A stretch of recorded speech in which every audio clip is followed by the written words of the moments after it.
Dr. Adams here. It's June 24th, and I have another video on coronavirus. And I'm going to title this video, Why Lockdowns Don't Work and Why We Should Never Do Another Coronavirus Lockout.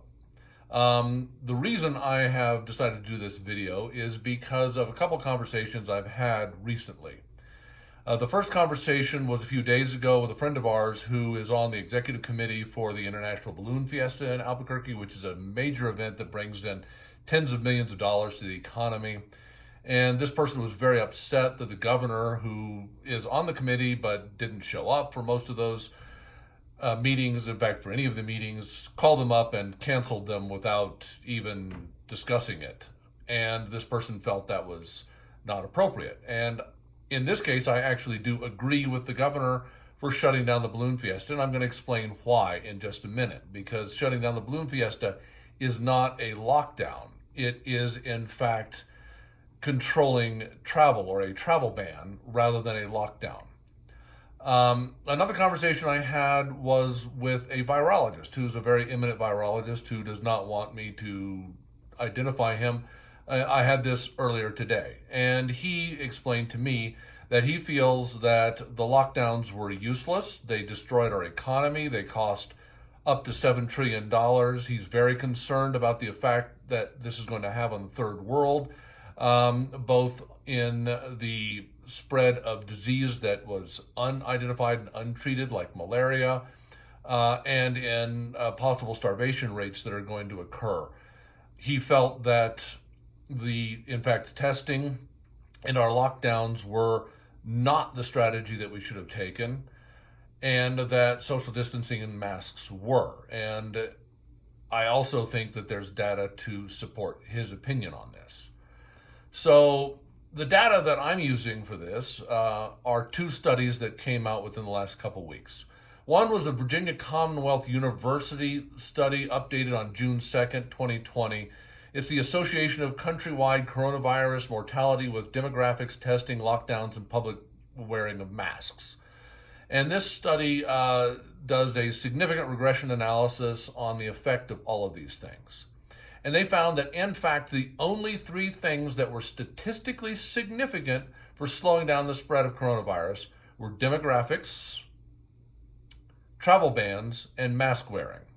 Everything else had no statistically significant impact on the spread of this disease or on the mortality rates in countries. So I want to unpack this a little bit. Demographics, I have explained in some of my previous videos, are very important. Brazil, for example, has between 207 and 211 million people. As of June 24th, 2020, they've had 53,830 identified coronavirus deaths. In Italy, a country of 60 million people, as of June 24th, they've had 34,705 coronavirus deaths. So the actual absolute number of deaths between Italy and Brazil, it's slightly higher in Brazil. But you're looking at a country that has almost 4 times the population. So in fact, their overall per capita death rate is almost 4 times lower than Italy. The reason is because Brazil has slightly less than 9% of their population over the age of 65, whereas Italy, over 23% of their population is over the age of 65. So Italy has a much higher population demographic of susceptible patients who are likely to have a poor outcome.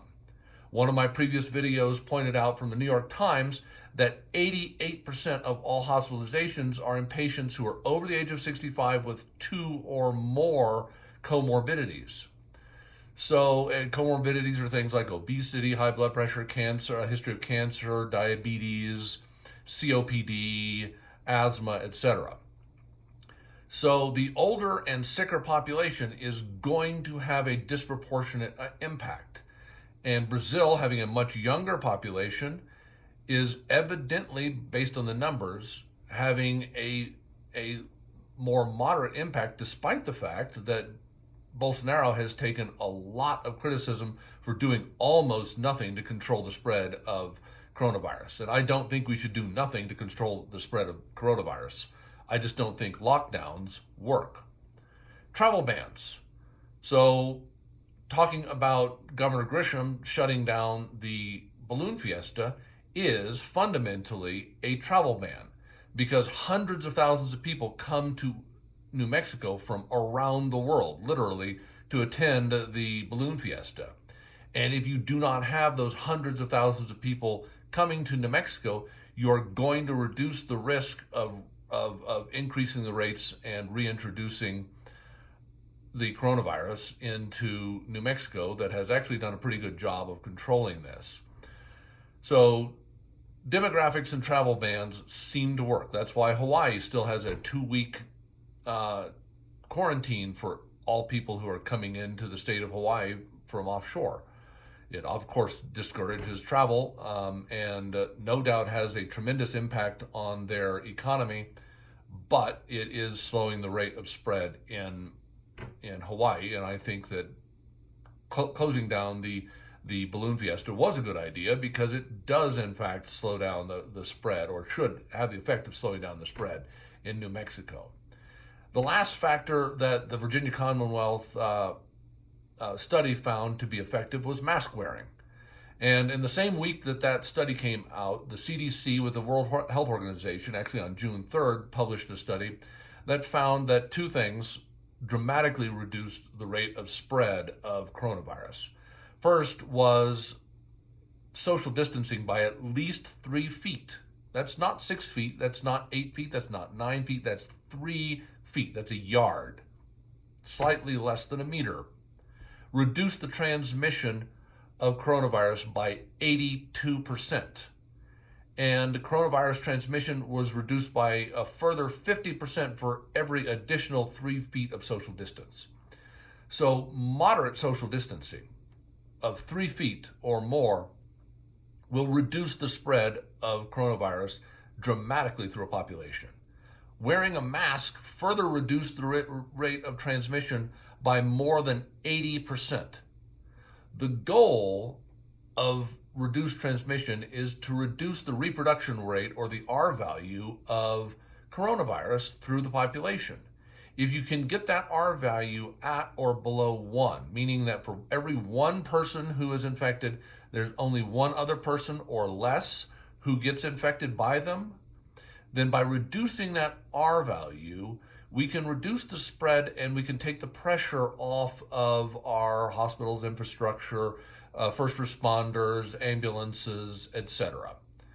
And so, given the fact that the Virginia Commonwealth University study found that everything else we were doing, lockdowns and the absolute destruction of our economy, the estimated $7 trillion of lost economic productivity, had no actual effect, but by wearing masks and moderate social distancing, we can reduce the spread by over 80%.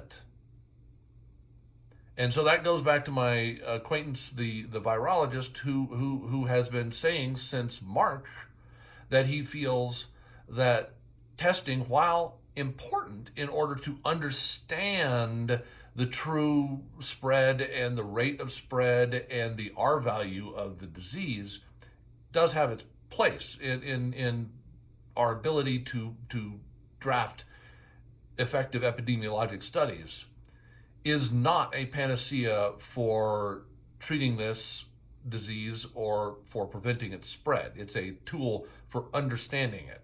And lockdowns, he has been saying since mid-March, were totally ineffective. And this is now supported by the Virginia Commonwealth University study. So what that means is that as a society, we need to push all of our decision makers to remove lockdowns as a tool for diseases that we understand, like coronaviruses, because coronaviruses have been with us. They, in fact, 4 of the strains are common cold viruses that everybody gets at some point in their life, particularly children. So coronaviruses are now a much more well understood disease process, just like we understand influenza viruses. And by overreacting, we have a disproportionate effect on just the poorest and the least able people in our society to respond to this. An example I have is one of my patients who in April, he happens to be homeless. He spends about half his year in Mexico, but he doesn't want to overstay his visa and be prevented from going back. So he comes to the United States for a little over 6 months every year. He does not have a house here because he's 71 and he lives on Social Security. And because of the shutdown in New Mexico in particular, he was telling me that he was literally having to sleep in his car because he couldn't get an inexpensive hotel room. And so it's these kind of people, the people on the margins, the homeless, the functionally homeless, like this gentleman, who are disproportionately affected by lockdowns. My neighborhood wasn't disproportionately affected. Every single person in my neighborhood has been comfortable and fed the whole time. But people at the margins of society and countries like in the third world that are at the margins of society are disproportionately impacted by these economic shutdowns, and they cannot be justified for this disease at this time or in the future based upon our current understanding of this disease process.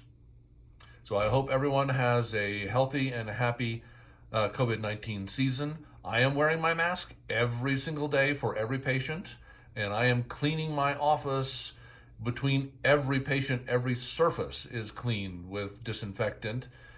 We are keeping people out of our waiting room, and we're making them wait in their cars rather than having too many people in my office. So all of these social distancing procedures are important for preventing this disease from spreading through society. So I absolutely believe that we must protect the most vulnerable people in our society, but we cannot do it at the expense of our most marginal individuals like the homeless and the third world. So that's my partial rant for the day about lockdowns and coronavirus.